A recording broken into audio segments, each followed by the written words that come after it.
Attorney General, if there is found to be a violation on the part of the vendor, is it the vendor's responsibility or is Planned Parenthood's responsibility? Well, there is no criminal penalty, nor is there a civil penalty. The remedy under current Ohio law is to seek an injunction, and we would seek the injunction against the facility that performed the abortion. The buck stops with them. General, did your investigation turn up anything that would indicate Planned Parenthood is doing anything differently with these fetuses than any hospital in Ohio does that also has fetal remains for whatever reason? We did not investigate any other hospital, in the state of Ohio, so I do not know the answer to that question. Do you have any evidence that Planned Parenthood is doing anything different than any hospital that has fetal remains it needs to dispose of? We did not check that. We did not what check is that. humane Look, disposal? we did an investigation, and as a result of that investigation, this information was disclosed. That was not the initial purpose, but once you get into an investigation, you have to call what you see, and you have to make that known. Look, disposing of fetuses, first cooking fetuses, and then disposing of them in a landfill is not humane. It is, I think it will come as a shock to Ohioans to find out that fetuses are being cooked and then they're being put in a landfill. And they're going to be mixed in with yesterday's garbage, and whatever else goes into a landfill. Since you're interpreting the law, what would constitute a humane form of disposal in this case? Look, everyone can come up with their own answer to that. I'm not going to list the exclusive areas that would be possible.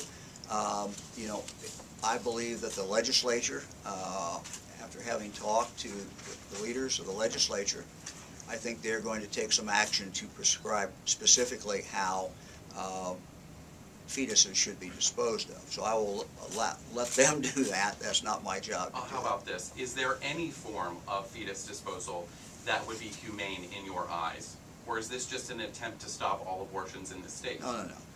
Look. That was not the purpose. Burial. I would think that the cremation process would be considered humane. I would think that in addition to that, burial would be humane. I'm not going to go through a laundry list of what I think is humane or not. I just tell you that I don't think very many Ohioans will think that cooking fetuses and putting them in a landfill with your garbage is exactly the right thing to be doing. Mike, that phrase you're using, steam cooking, is this the liquefaction? The autoclave is the term. Is that the one where some funeral homes want to or have used that? It's kind of a liquefaction process? I think that's, no. Is that different? I'm getting a no from the team back there. Okay. They're telling me no. Could you describe what you know from your investigation of this process? Well, let me ask Joe Szymanski to come up here. Joe, can you come up? That way, he's to my right. So you want to give them your name so they got it. My name is Joseph Szymanski. I'm one of the Associate Attorney Generals, Charitable Law Section, Attorney General's Office. I think I heard the question. You know the answer to the question. Of course, I'm not the health expert, but autoclaving is basically, as the General referred to, in a steaming procedure. What we know is it's essentially a long cylinder. I'm not sure exactly how long it is. Basically, essentially steamed at very high temperatures to kill off infectious waste. Whether it liquefies it or not, I don't believe that is the case. That's about all I know about the What would that procedure. process be used for other than this? Is that an infectious waste disposal process that you're referring to that they use? That I don't know the answer to. Okay. General, will you seek injunctions against hospitals if it's determined that they're doing the exact same thing? Look, we're going to take one thing at a time, and what I anticipate is going to happen is the legislature is going to specify specifically the proper disposal of an aborted fetus. How long has this been going on? How long were these contracts? How frequently was this being picked up?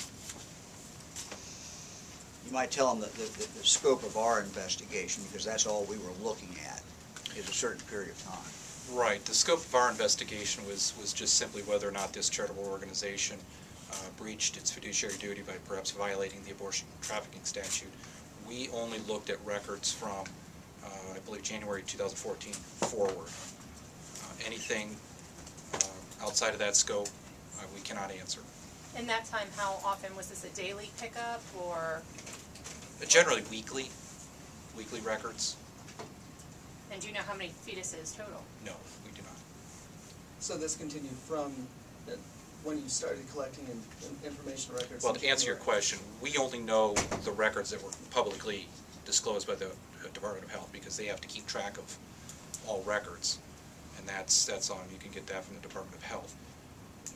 Anything beyond that, we don't know. But as far as, this continued from January 2014 until the present? Correct. Oh, at least on up until we began to conclude our investigation, yes. Which was how long ago? Roughly a month ago, before we started collecting summarizing things. Attorney General, you said that this was a violation of a state rule. Is a violation of this rule grounds for closing a facility or taking some other action against the facility? I did not say that. I did not say that. No. Very simply, we are asking for an injunction to prohibit this disposal. And that's it. It is, we're going into court, we're specifically asking the 3 Planned Parenthood facilities where they are performing the abortions and the aborted fetus is being disposed in this manner, that they stop doing that. It's a very narrow focus to do specifically that. Nothing more. What will the grounds be, though, in that Well, injunction? when our lawyers get it done, we'll give you a copy of it. So.